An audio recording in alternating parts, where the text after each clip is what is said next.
Salam sejahtera Malaysia. Minta maaf. Beginilah.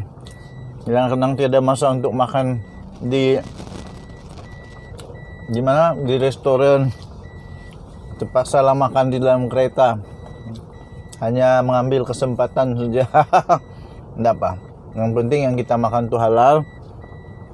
Yang penting kita makan tu kita tak curi. Yang penting apa yang kita buat itu betul, tak fitnah dan jujur. Tuan-tuan dan perempuan yang dihormati sekalian, baru-baru ini kita tahu Lokman Adam hentam Perdana Menteri Ismail Sabri Yaakob dan kerajaan Malaysia sampai dia didakwa di mahkamah. Nak kata padan muka tak tahu, nak kata kesian pun tak juga kesian lah. Okey, jadi akhirnya Perdana Menteri buka mulut.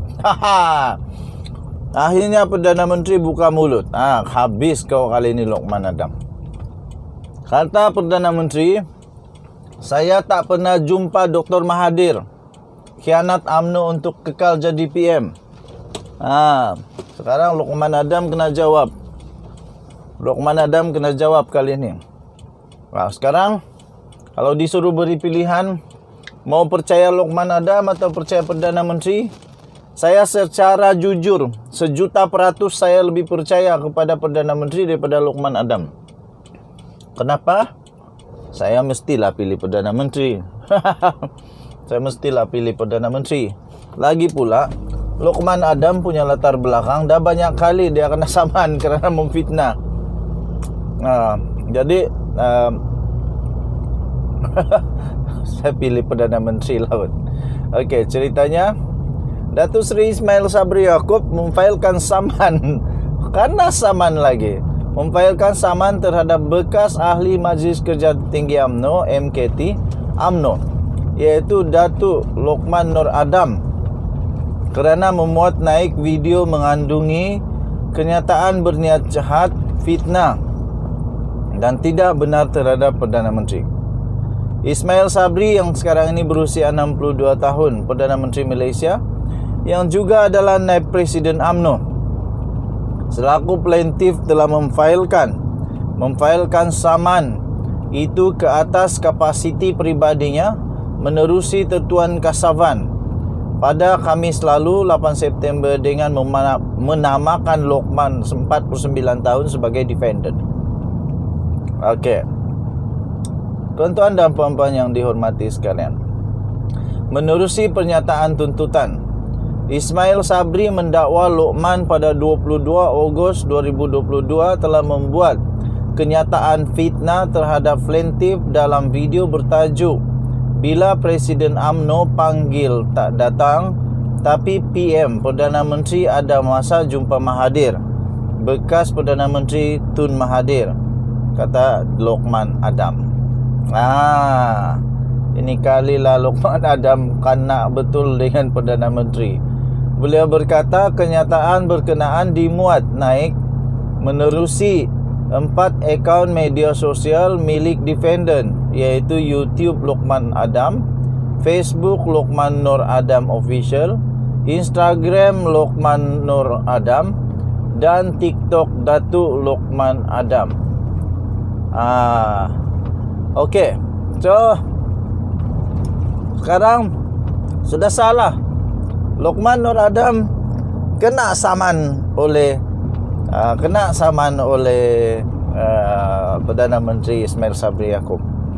Yang saya hairan, kenapalah Lokman Adam ini dia tidak pandai serik, dia tidak pandai insaf, tetap buat fitnah juga. Lepas tu ramai juga yang masih percaya dia, walaupun sudah dikenakan banyak hukuman, kena saman. Tapi suka hati kamu lah, kamu masih lagi percaya dia, itu kamu punya hak lah. Teruskan percaya kepadanya kalau kamu suka. Denyut nadi suara rakyat terus bergema di channel ini. Kita jaga kita, jangan lupa tekan butang subscribe, like dan share. Kita jumpa lagi, bye-bye. Salam sejahtera Malaysia. Selamat pagi tuan-tuan dan puan-puan yang dihormati sekalian. Denyut nadi suara rakyat terus bergema di channel ini. Ya, tuan-tuan dan puan-puan yang dihormati sekalian, sekali lagi Khairi Jamaluddin membuat pengumuman yang mengejutkan seluruh Malaysia. Kali ini bukan berkenaan dengan Tok Matasan, tapi kali ini tuan-tuan dan puan-puan berkenaan dengan Datuk Seri Najib Tun Razak yang dikatakan telah mendapat layanan istimewa itu dan ini.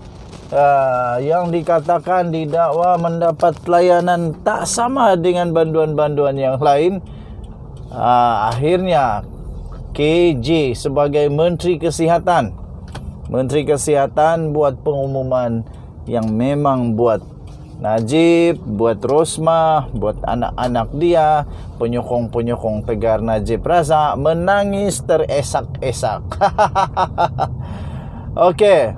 Akhirnya Khairi Jamaluddin kata tiada sebab Najib berada di Hospital Kuala Lumpur pada Ahad. Najib nak buat apa ke Hospital Kuala Lumpur?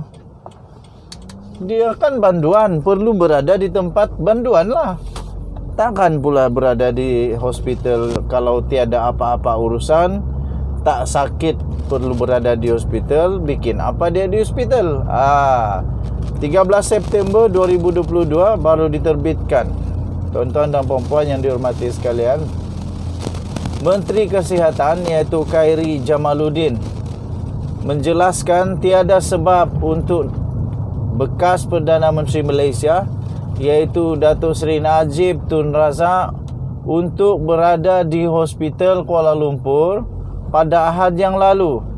Tegasnya, keadaan kesihatan ahli Parlimen Pekan yang penuh kontroversi sekarang ini sudah jadi banduan pun masih lagi banyak kontroversi.